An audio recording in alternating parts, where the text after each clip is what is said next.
It was a quiet night, the kind where the world outside seemed to hold its breath.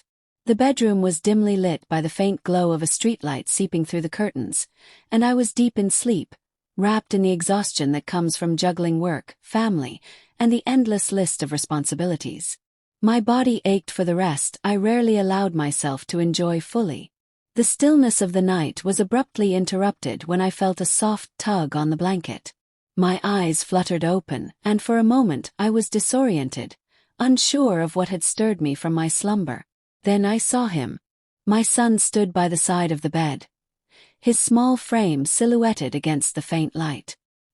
His wide, tear-filled eyes reflected a mixture of fear and uncertainty. "Mom," he whispered, his voice trembling, "can I sleep here with you?" I blinked a few times, shaking off the remnants of sleep, and sat up slightly. "What's wrong, sweetheart?" I asked, my voice low but filled with concern. He hesitated, glancing back toward the darkened hallway as if he expected something, or someone to emerge. I had a bad dream," he mumbled, his gaze fixed on the floor.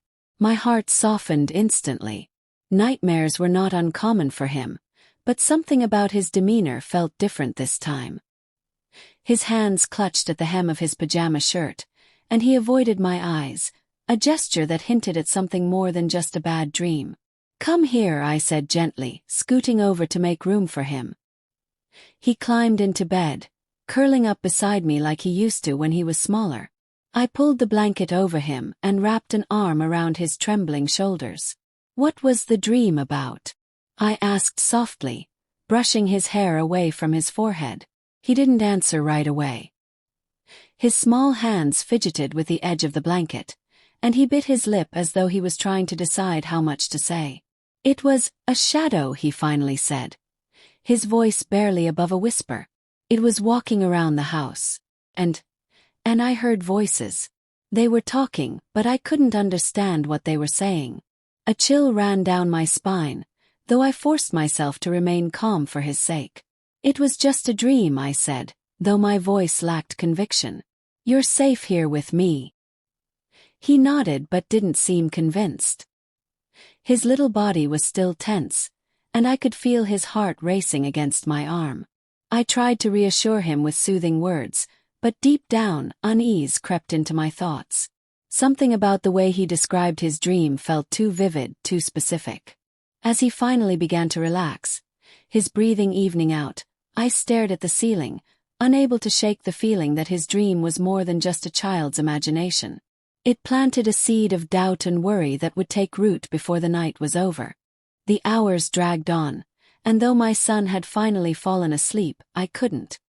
His words lingered, their weight growing heavier with each passing minute. Shadow by the stairs. Voices he couldn't understand.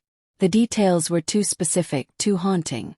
My logical mind told me it was just a dream, but something deeper whispered otherwise. I slipped out of bed carefully, not wanting to wake him. My bare feet touched the cold floor, and I shivered, though it wasn't from the chill. Moving quietly, I made my way toward the door, my heart pounding with every step. The house was silent, the kind of silence that feels oppressive, as if the air itself is holding its breath. The hallway stretched before me, dark and uninviting. I flipped on a light, the sudden brightness startling in the stillness. My eyes scanned the space, searching for anything out of place. The walls were bare, the floor empty, but the unease didn't leave me. I couldn't shake the feeling that I was being watched. As I reached the top of the stairs, I froze. Something caught my attention, a faint sound like the distant hum of a conversation. It was so soft I almost convinced myself I imagined it, but then it came again, low and indistinct. I descended the stairs slowly, each step creaking under my weight. My pulse quickened with every sound, my mind racing through possibilities. Was it the TV? A neighbor? Or something else entirely? When I reached the bottom, the noise stopped. The living room was bathed in shadow, the only light coming from the faint glow of the street lamp outside. My eyes adjusted, scanning the space for anything unusual. First, everything seemed normal until I saw it. On the coffee table, my husband's phone sat face up, the screen glowing faintly. A notification had appeared, the preview of a text message impossible to ignore. The name on the screen wasn't one I recognized, and the message was simple but damning. I can't stop thinking about tonight. My breath caught in my throat. A wave of nausea rolled over me, and for a moment I thought I might be sick. My hands trembled as I stared at the phone, the implications of the message hitting me like a punch to the gut. I didn't want to jump to conclusions, but deep down I knew. This wasn't a misunderstanding. This was a crack in the foundation of everything I thought I knew about my life. I put the phone back exactly where it had been, careful not to disturb it. My mind was a whirlwind of emotions, anger, hurt, confusion, but I couldn't let them overwhelm me. Not now. As I stood there in the dark, the pieces began to fall into place. My son's nightmare, the shadow he saw, the voices he heard, they weren't figments of his imagination. They were echoes of something real, something I hadn't been ready to face. I took a deep breath, forcing myself to calm down. This wasn't the time for confrontation. My son was upstairs, asleep and oblivious to the turmoil brewing beneath the surface.